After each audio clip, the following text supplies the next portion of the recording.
আসসালামু আলাইকুম।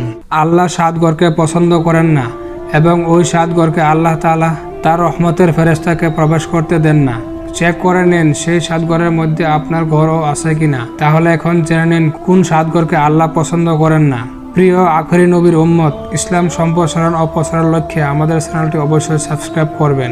1 নম্বর ঘরটি হলো যে ঘরে কুকুর থাকে। সব করে ঘরে কুকুর রাখা মানুষের চেয়ে কুকুরের যত্ন বেশি নেওয়া এবং মানবীয় সম্পর্ক স্থাপন করা ইসলামে নিষিদ্ধ। রাসূল সাল্লাল্লাহু আলাইহি সাল্লাম বলেছেন, যে ব্যক্তি শিকার করা বা গাদবী পশু পাহারা অথবা শস্য ক্ষেত পাহারা দেওয়া উদ্দেশ্য সারা কুকুর লালন পালন করে, প্রতিদিন ওই ব্যক্তির 2 কিরাত পরিমাণ নেকি কমে যায়। তিরমিজি ও মুসলিম শরীফ। আর 1 কিরাত হলুদ পাহাড় সম পরিমাণ। অন্য একটি হাদিসে রাসূল সাল্লাল্লাহু আলাইহি সাল্লাম বলেন, যে ঘরে কুকুর আসে সেই ঘরে রহমতের ফেরেশতা প্রবেশ করে না। বুখারী শরীফ।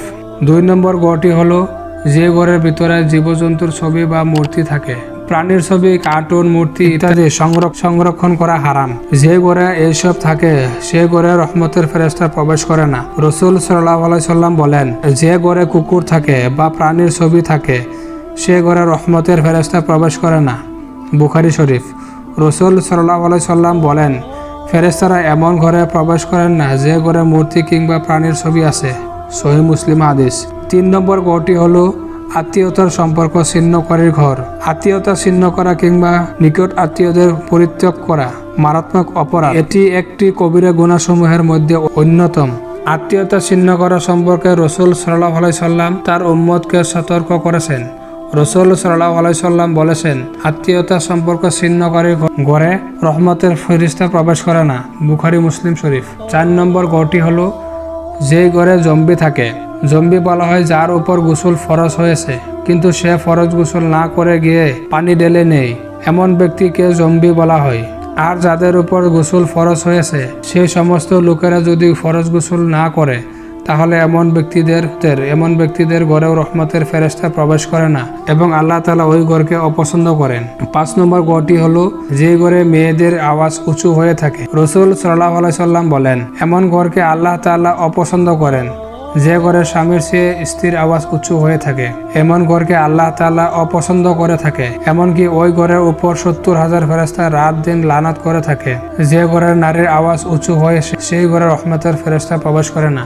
6 নম্বর ঘরটি হলো হারাম মাল খাওয়া করে, অর্থাৎ হারাম ভক্ষণকারীর ঘরেও রহমতের ফেরেশতা প্রবেশ করে না।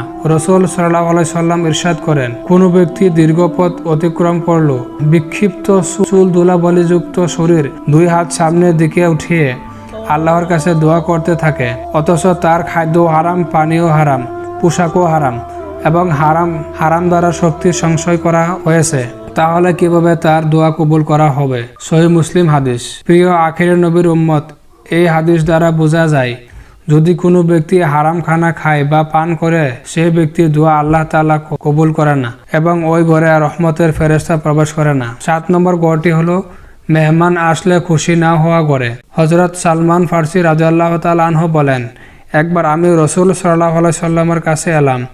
একটি বালিশে হেলান দিয়ে তিনি বসেছিলেন। আমাকে দেখে তিনি বালিশটি এগিয়ে দিলেন আর বললেন, সালমান, যখন কোনো মুসলমান তার ভাইয়ের কাছে আসে তখন তার সামনে যদি একটি বালিশও এগিয়ে দেয় আল্লাহ তাআলা তাকে ক্ষমা করে দেন। হায়াতুল সাহাবা। রাসূল সাল্লাল্লাহু আলাইহি সাল্লাম বলেন, যে অনুষ্ঠানে শুধু ধনীদের আমন্ত্রণ করা হয় এবং গরিবদের বাদ দেওয়া হয় তার সবচেয়ে নিকৃষ্ট খাবার খাদ্য। আল্লাহ তাআলা সকল মুমিনকে এই হাদিসগুলির উপর আমল করার তৌফিক দান করুক। আমিন।